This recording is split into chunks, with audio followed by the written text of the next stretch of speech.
Binigyang-diin ng Malacañang na hindi pa rin makatatakas sa posibleng pananagutan sa Resigned Ako Bicol Party-list Representative Zaldy Co sa gitna ng ginagawang imbestigasyon sa anomalya sa flood control projects.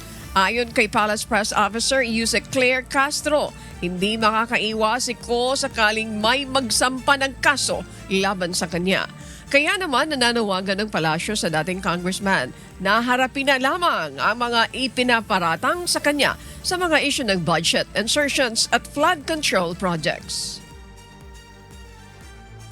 Kung nababanggit ng kanyang pangalan, definitely dapat niya po itong sagutin.